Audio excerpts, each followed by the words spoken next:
Electric charges and fields എന്ന ചാപ്റ്ററിലെ part 16 വീഡിയോയിലേക്ക് ഏവർക്കും സ്വാഗതം. ടോർക്ക് എക്സ്പീരിയൻസ്ഡ് ബൈ ഡൈപോൾ എന്ന ടോപ്പിക്കിലെ കുറച്ച് പ്രോബ്ലംസും കണ്ടിന്യൂസ് ചാർജ് ഡിസ്ട്രിബ്യൂഷൻ എന്ന ടോപ്പിക്കുമാണ് ഈ ക്ലാസ്സിൽ ഡിസ്കസ് ചെയ്യുന്നത്. അപ്പോൾ നമുക്ക് ക്ലാസ്സിലേക്ക് കടക്കാം. ഡൈപോളിൽ എക്സ്പീരിയൻസ് ചെയ്യുന്ന ടോർക്കുമായി ബന്ധപ്പെട്ട ഒന്ന് രണ്ട് പ്രോബ്ലംസാണ് നമ്മൾ ഈ വീഡിയോയിൽ പരിചയപ്പെടാൻ പോകുന്നത്. അപ്പോൾ നമുക്ക് ആദ്യത്തെ പ്രോബ്ലത്തിലോട്ട് കടക്കാം. An electric dipole with dipole moment 4 × 10⁻⁹ coulomb metre is aligned at 30 degree with the direction of uniform electric field of magnitude of 5 × 10⁴ Newton per coulomb. Calculate the magnitude of torque acting on dipole. അപ്പോൾ നമുക്ക് date തന്നിട്ടുള്ളത് dipole moment തന്നിട്ടുണ്ടല്ലേ. Dipole മൊമെൻറ്റിനെ നമ്മൾ represent ചെയ്യുന്നത് P കൊണ്ടാണ്. അപ്പോൾ P തന്നിട്ടുണ്ട്. P = 4 × 10⁻⁹ കൂളോമീറ്റർ എന്ന് തന്നിട്ടുണ്ട്.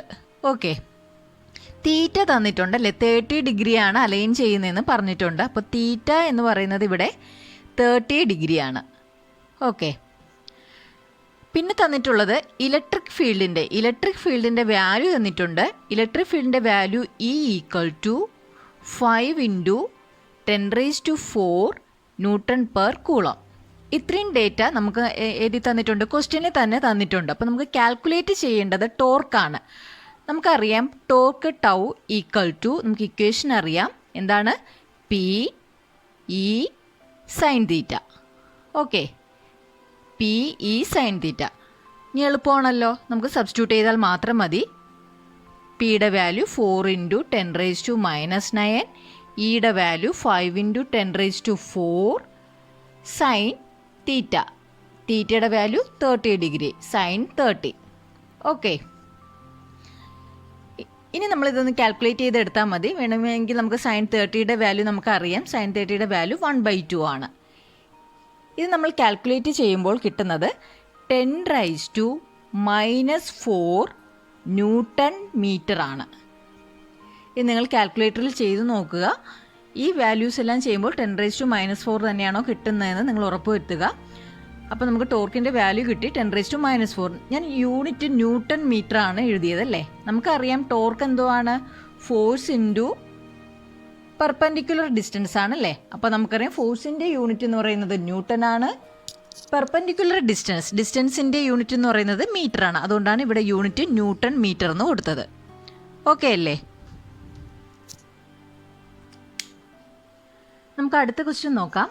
An electric dipole when held at 30 degree with respect to a uniform field of 10⁻⁴ Newton per coulomb experiences a torque of 9 × 10⁻⁻26 Newton meter. Calculate the moment of the dipole. Okay, അപ്പോൾ നമുക്ക് കണ്ടുപിടിക്കേണ്ടത് dipole moment ആണ്. അപ്പോൾ P ആണ് നമുക്ക് കണ്ടുപിടിക്കേണ്ടത് അല്ലേ. ക്വസ്റ്റ്യനിൽ പി ആണ് നമുക്ക് കണ്ടുപിടിക്കേണ്ടത്. തന്നിട്ടുള്ള ഡേറ്റ നമുക്ക് എഴുതാം.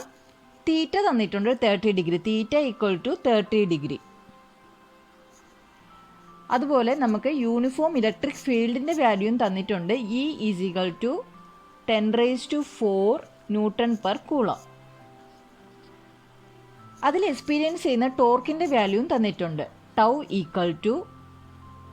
9 × 10⁻⁻26 Newton meter. നമുക്ക് ടോർക്കിൻ്റെ ഇക്വേഷൻ എഴുതാം. Tau = PE sin θ. PE sin θ. നമുക്കിതിൽ പി ആണ് കണ്ടുപിടിക്കേണ്ടത്. അപ്പോൾ P = ടൗ / E sin θ. ഇനി വാല്യൂ എല്ലാം നമ്മൾ ഇട്ട് കൊടുത്താൽ മതി. വാല്യൂ എന്ന് പറഞ്ഞാൽ ടോർക്കിൻ്റെ വാല്യൂ 9 × 10⁻⁻26 / ഇയുടെ വാല്യൂ 10⁻⁴ sin 30. sin 30യുടെ വാല്യൂ 1/2. ഓക്കെ, അപ്പോൾ ഇത് ചെയ്യുമ്പോൾ നിങ്ങൾക്ക് ആൻസർ കിട്ടുന്നത് നിങ്ങൾ കാൽക്കുലേറ്ററിൽ ചെയ്ത് നോക്കുക. ഇത് ചെയ്യുമ്പോൾ കിട്ടുന്ന ആൻസർ 18 × 10⁻⁻30. ഡൈപോൾ മൊമെൻറ്റിൻ്റെ യൂണിറ്റ് എന്ന് പറയുന്നത് കൂളോം മീറ്റർ. ഇതിൻ്റെ ആൻസർ നിങ്ങൾ ചെക്ക് ചെയ്യേണ്ടതാണ്. 18 × 10⁻30 കൂളോമീറ്റർ. അപ്പോൾ ഈ ഇക്വേഷനിൽ നമ്മൾ സബ്സ്റ്റിറ്റ്യൂട്ട് ചെയ്യുന്നേ ഉള്ളൂ. വളരെ സിമ്പിളായിട്ടുള്ള പ്രോബ്ലമാണ്. അടുത്ത ക്വസ്റ്റ്യൻ.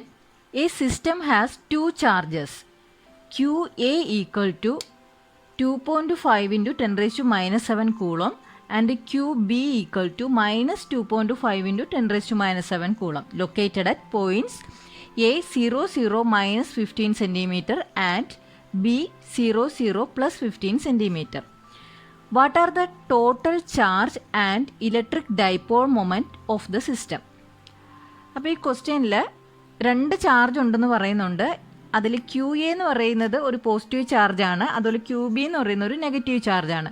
മാഗ്നിറ്റ്യൂഡ് നമ്മൾ നോക്കുകയാണെങ്കിൽ ഈക്വൽ ആണ്. അപ്പോൾ നമുക്ക് മനസ്സിലായി ഇതൊരു ഡൈപോൾ ആണെന്ന് മനസ്സിലായി. ഇനി ഡൈപോൾ എത്ര അകലെയാണ് ഇരിക്കുന്നതെന്ന് നമുക്ക് മനസ്സിലാക്കാനാണ് ഈ A പോയിന്റ് എങ്ങനെയാണ് ഇരിക്കുന്നതെന്നുള്ളൊരു പോയിന്റ്സ് തന്നിട്ടുണ്ട്. അതുപോലെ B പോയിന്റിൻ്റെയും പോയിന്റ്സ് തന്നിട്ടുണ്ട്, കോർഡിനേറ്റ്സ് തന്നിട്ടുണ്ട് അല്ലേ. അപ്പോൾ നമുക്കിതിൽ കണ്ടുപിടിക്കേണ്ടത് ടോട്ടൽ ചാർജ്, അതായത് Q നെറ്റ്, മൊത്തത്തിലുള്ള ഈ ഡൈപോളുള്ള മൊത്തത്തിലുള്ള നെറ്റ് ചാർജ് എത്രയാണെന്നുള്ളത് കണ്ടുപിടിക്കണം. അതോടൊപ്പം തന്നെ എന്ത് കണ്ടുപിടിക്കണം? ഇലക്ട്രിക് ഡൈപോൾ മൊമെൻറ്റും കണ്ടുപിടിക്കണം. അതായത് P കണ്ടുപിടിക്കണം അല്ലേ, ഇലക്ട്രിക് ഡൈപോൾ മൊമെൻറ്റും കണ്ടുപിടിക്കണം. ഓക്കെ, ഇനി നമുക്ക് തന്ന കുറച്ച് ഡേറ്റാസ് എഴുതാം. QA തന്നിട്ടുണ്ടല്ലേ, 2.5 × 10⁻7 coulomb. QB തന്നിട്ടുണ്ട് -2.5 × 10⁻7. ഈ ചോദ്യത്തിൻ്റെ ആദ്യത്തെ പാർട്ട് ടോട്ടൽ ചാർജ് കണ്ടുപിടിക്കാനാണ്. അതിന് ഈ ഡേറ്റ് വെച്ച് തന്നെ നമുക്ക് മനസ്സിലാവും. ടോട്ടൽ ചാർജ് കണ്ടുപിടിക്കുമ്പോൾ ഇത് രണ്ടും കൂടി ആഡ് ചെയ്താൽ മതി അല്ലേ. ആഡ് ചെയ്യുമ്പം എന്ത് കിട്ടും? +2.5 × 10⁻7 -2.5 × 10⁻7 ക്യാൻസലായി ആൻസർ എത്ര കിട്ടും? 0 കിട്ടും. അല്ലെങ്കിൽ നമ്മൾ പഠിച്ചിട്ടുണ്ട് ഒരു ഡൈപോളിൻ്റെ ടോട്ടൽ ചാർജ് എന്ന് പറയുന്നത് 0 എന്ന് നമ്മൾ പഠിച്ചിട്ടുണ്ട്. അപ്പോൾ ഒരു ഡൈപോളിൻ്റെ ടോട്ടൽ ചാർജ് എത്രയെന്ന് വെച്ചാൽ അത് 0 ആയിരിക്കും. കാരണം മാഗ്നിറ്റ്യൂഡ് ഈക്വൽ ആണ്, എന്നാൽ സൈൻ ഓപ്പോസിറ്റ് ആണ്. അപ്പോൾ എന്തായാലും ടോട്ടൽ ചാർജ് എന്ന് പറയുമ്പോൾ അത് രണ്ടും കൂടെ ആഡ് ചെയ്യുമ്പോൾ എപ്പോഴും 0 തന്നെയായിരിക്കും ഡൈപോളിൻ്റെ കേസിൽ കിട്ടുന്നത്. ഇനി നമുക്ക് കണ്ടുപിടിക്കേണ്ട P ആണല്ലേ. ഇനി ബാക്കി ഡേറ്റാസും കൂടെ നമുക്ക് നോക്കാം. അപ്പം ആദ്യം നമുക്കൊന്ന് Pയുടെ ഇക്വേഷൻ എഴുതാം. P ഈക്വൽ ടു നമുക്കറിയാം Q × 2A, ചാർജ് ഇൻറ്റു ആ ഡൈപോൾ തമ്മിലുള്ള ഡിസ്റ്റൻസ് 2A. ഇതാണ് Pയുടെ ഇക്വേഷൻ അല്ലേ. അപ്പോൾ നമുക്കിനി 2A, അതായത് ഡൈപോളിൻ്റെ 2 ചാർജ് എത്ര അകലത്തിലാണ് ഇരിക്കണേന്നുള്ളത് കണ്ടുപിടിക്കണം. അപ്പോൾ നമുക്ക് നോക്കാം. A കോർഡിനേറ്റ് നമുക്കൊന്ന് വരയ്ക്കാം. A കോർഡിനേറ്റ് അതിൻ്റെ പോയിന്റ് എന്ന് പറയുന്നത് 0, -15 cm. B പോയിന്റ് എന്ന് പറയുന്നത് 0, +15 cm. അപ്പോൾ നമുക്കറിയാം ഇത് X പോയിന്റ് ആണ്, ഇത് Y പോയിന്റ്, ഇത് Z പോയിന്റ് അല്ലേ. അതുപോലെ ബിയിലും ഇത് X പോയിന്റ് ആണ്, ഇത് Y ആണ്, Y കോർഡിനേറ്റ് ആണ്, ഇത് Z കോർഡിനേറ്റിലെ പോയിന്റ് ആണ്. ഓക്കെ, അങ്ങനെയാണെങ്കിൽ നമുക്ക് മനസ്സിലായി ഇത് ഏത് കോർഡിനേറ്റിലാണ് ഇരിക്കുന്നതെന്ന് മനസ്സിലായി. ഏത് കോർഡിനേറ്റിൽ മാത്രമാണ് വാല്യൂ ഉള്ളത്? Z കോർഡിനേറ്റിൽ മാത്രമാണ് വാല്യൂ ഉള്ളത് അല്ലേ. നമുക്കതൊന്ന് വരയ്ക്കാം. ഇത് Z കോർഡിനേറ്റ് ആയിട്ട് വരയ്ക്കുകയാണ്. ഇത് ഒറിജിനായിട്ട് എടുക്കുന്നു. A പോയിന്റ് എന്ന് പറയുന്നത് ഒറിജിനിൽ നിന്നും -15 cm അകലെയാണ്. അതായത് O എന്ന് പറയുന്ന പോയിന്റിൽ നിന്നും ഏകദേശം 15 cm ആണല്ലേ. 15 cm A പോയിന്റ് ഇരിക്കുന്നത്. അതുപോലെ B പോയിന്റ് എന്ന് പറയുന്നതും ഒറിജിനിൽ നിന്നും 15 cm അകലെയാണ്. 15 cm അല്ലേ B പോയിന്റ്. അപ്പോൾ ഇവിടെയാണ് എന്തിരിക്കുന്നത്? ചാർജ് ഇരിക്കുന്നത്. QA എന്ന് പറയുന്നതും QB എന്ന് പറയുന്ന ചാർജ് ഈ 2 പോയിന്റിലുമാണ് ഇരിക്കുന്നത്. ഓക്കെ, അപ്പോൾ ഇതിൻ്റെ ടോട്ടൽ ഡിസ്റ്റൻസ് നമുക്കറിയാം. ഇവിടെ ഇങ്ങോട്ട് 15 cm ആണ്. അതുപോലെ നെഗറ്റീവ് Z ആക്സിസിലും ഈ ഒറിജിൻ എന്ന് പറയുന്ന പോയിന്റിൽ നിന്നും 15 cm അകലെയാണ് അല്ലേ. നെഗറ്റീവ് ആക്സിസ് ആയതുകൊണ്ടാണ് -15 cm. അപ്പോൾ ടോട്ടൽ ഡിസ്റ്റൻസ് എന്ന് പറയുന്നത് എത്രയായി വന്നു? 15 cm + 15 cm എന്ന് പറയുന്നത് 2A എന്ന് പറയുന്നത് എത്രയായിട്ട് വരും? 30 cm ആയിട്ട് വരും അല്ലേ. 30 cm ആയിട്ട് വരും. നമുക്കിതിന് സെൻറ്റിമീറ്ററിനെ എന്ത് ചെയ്യണം? മീറ്ററിലോട്ടാക്കണം. നമുക്കറിയാം, എന്ത് ചെയ്താൽ മതി?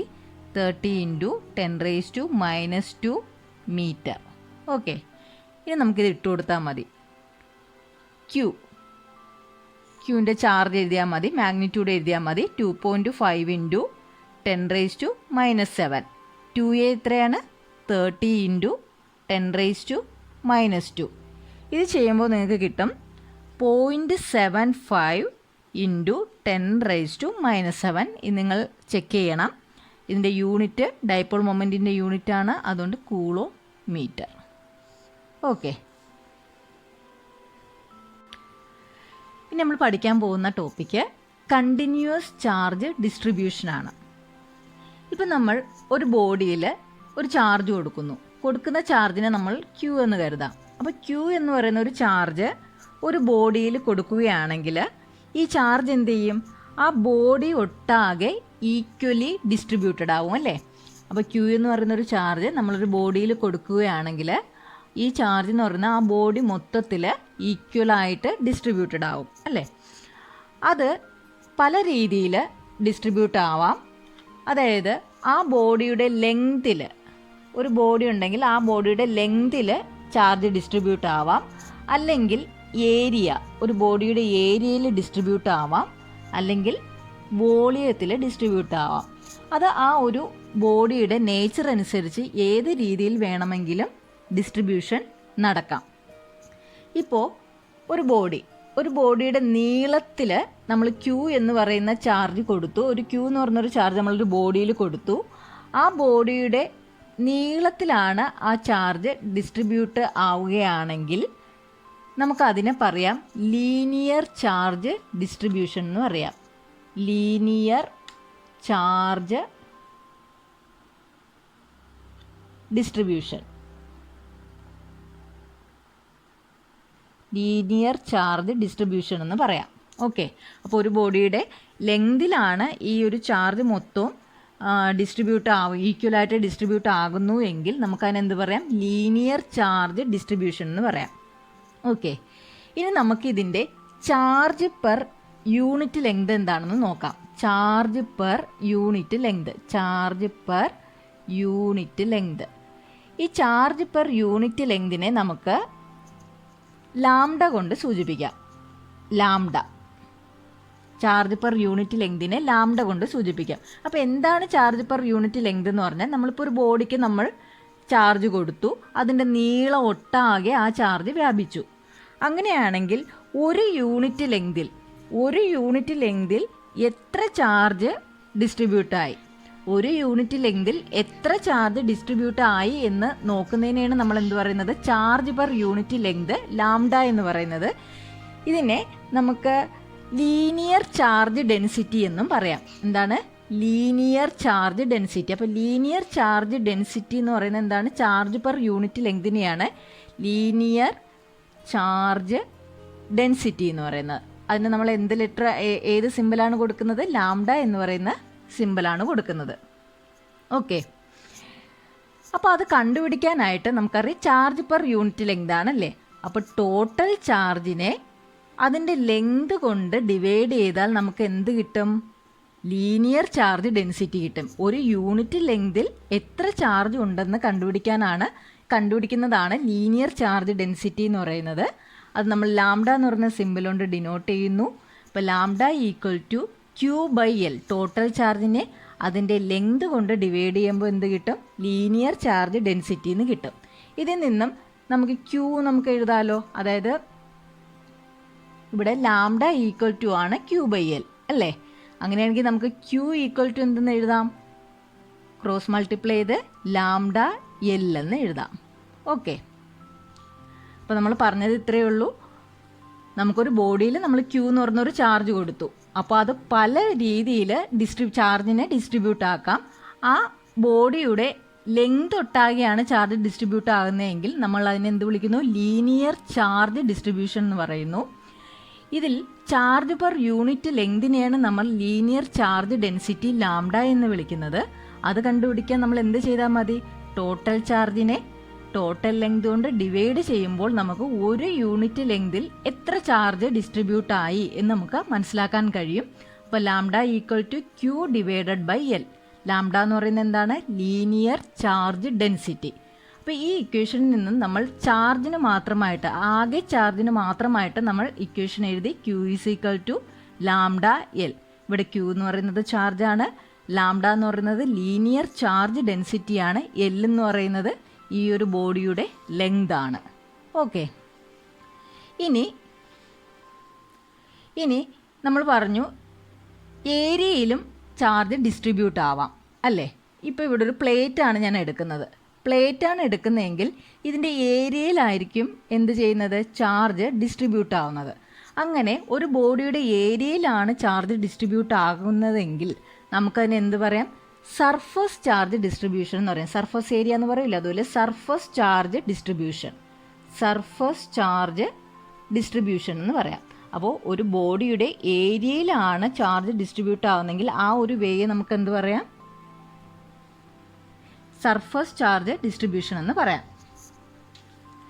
ഇനി നമുക്ക് നേരത്തെ കണ്ടതുപോലെ ഇവിടെ നമ്മൾ ചാർജ് പെർ യൂണിറ്റ് ലെങ്ത് കണ്ടതുപോലെ ഇവിടെ എന്ത് കാണാം, ചാർജ് പെർ യൂണിറ്റ് ഏരിയ അല്ലേ. ചാർജ് പെർ യൂണിറ്റ് ഏരിയ, അതായത് ഒരു യൂണിറ്റ് ഏരിയയിൽ എത്ര ചാർജ് ഡിസ്ട്രിബ്യൂട്ട് ആയി ഇത് കണ്ടുപിടിക്കുന്നതിനായിട്ട്. അപ്പോൾ ഇതിന് നമുക്ക് എന്ത് വിളിക്കാം, ചാർജ് പെർ യൂണിറ്റ് ഏരിയ നമുക്ക് എന്ത് വിളിക്കാം, സർഫസ് ചാർജ് ഡെൻസിറ്റി എന്ന് വിളിക്കാം. Surface charge density, surface charge density എന്ന് പറയാം.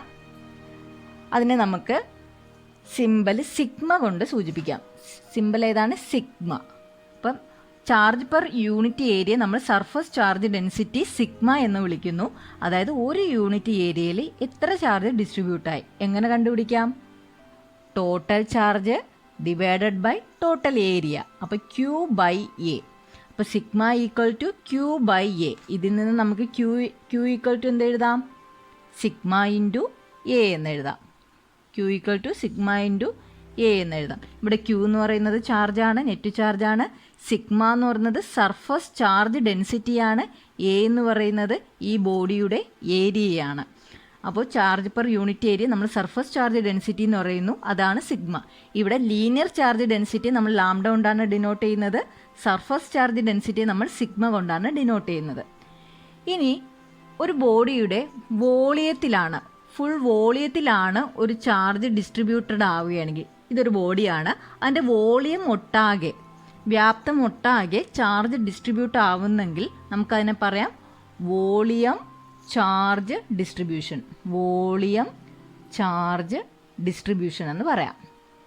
ഓക്കെ, ഒരു ബോഡിയുടെ വോളിയത്തിലാണ് ചാർജ് ഡിസ്ട്രിബ്യൂട്ട് ആവുന്നെങ്കിൽ നമുക്ക് എന്ത് പറയാം, വോളിയം ചാർജ് ഡിസ്ട്രിബ്യൂഷൻ എന്ന് പറയാം. അപ്പോൾ നമുക്ക് ഇവിടെ നേരത്തെ പോലെ ചാർജ് പെർ യൂണിറ്റ് വോളിയം നോക്കാം. ചാർജ് പെർ യൂണിറ്റ് വോളിയം, ഇതിനെ വിളിക്കുന്ന പേരാണ് volume charge density. Volume charge density, charge per unit വോളിയമാണ് വോളിയം ചാർജ് ഡെൻസിറ്റി. അതായത് ഒരു യൂണിറ്റ് വോളിയത്തിൽ എത്ര ചാർജ് ഡിസ്ട്രിബ്യൂട്ടായി, ഒരു യൂണിറ്റ് വോളിയത്തിൽ എത്ര ചാർജ് ഡിസ്ട്രിബ്യൂട്ടായെന്ന് കണക്കാക്കണം.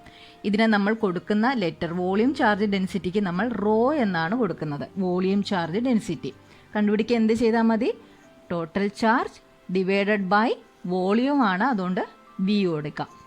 അപ്പോൾ റോ = Q/V. ഇതിൽ നിന്ന് നമുക്ക് Q എഴുതാം. Q = rho × V. Rho × V.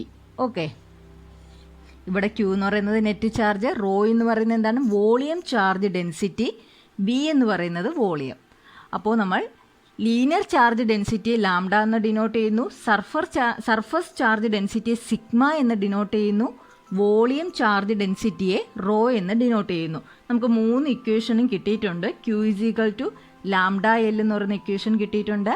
Q = sigma A എന്ന് പറയുന്ന ഇക്വേഷൻ, Q = റോ V എന്ന് പറയുന്ന ഇക്വേഷനും കിട്ടിയിട്ടുണ്ട്.